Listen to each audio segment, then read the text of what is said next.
نحمدہ و نصلی علی رسولہ الکریم اما بعد بسم اللہ الرحمن الرحیم۔ قرآن مجید کی تلاوت، قرآن مجید کے فہم اور قرآن مجید سے دلی لگاؤ پر اللہ جل جلالہ کی ذات کیا انعام عطا فرماتے ہیں۔ ہمارے ایک تجوید کے بہت بڑے امام گزرے، امام نافع۔ انہوں نے قرآن مجید کو تلفظ کے ساتھ صحیح پڑھنے پر اتنی محنت کی اور امت کی تعلیم کے لیے اس کے لیے ایسے اصول وضع فرمائے اور امت کی رہنمائی کی، اور خود قرآن مجید کے پڑھنے کے ساتھ ان کا اتنا بڑا لگاؤ تھا کہ امام نافع رحمۃ اللہ تعالی ہر وقت اللہ کے قرآن کی تلاوت فرماتے تھے۔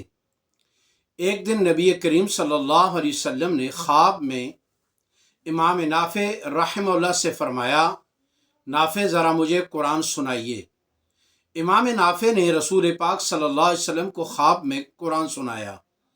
دوران تلاوت رسول اللہ صلی اللہ علیہ وسلم کو آپ کی قرات اتنی پسند آئی کہ آپ نے امام نافع کے ہونٹوں کا بوسہ لیا۔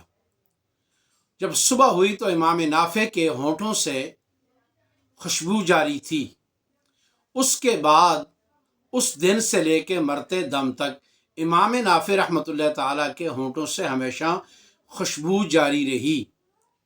لوگوں نے اس کی وجہ پوچھی اور خوشبو کے بارے میں معلومات حاصل کی کہ خوشبو کون سی ہے، تو امام نافع رحمۃ اللہ تعالیٰ نے بتایا کہ ایک دن خواب میں رسول اللہ صلی اللہ علیہ وسلم کی فرمائش پر میں نے ان کو تلاوت سنائی اور آپ علیہ السلام نے خوش ہو کر میرے ہونٹوں کا بوسہ لیا۔ اس بوسے کی برکت سے اللہ جل جلالہ کی ذات نے میرے ہونٹوں پر نبی علیہ السلام کے ہونٹ لگنے کے بعد ایسی خوشبو جاری فرمائی ہے کہ وہ کسی حال میں بھی مجھ سے زائل نہیں ہوتی۔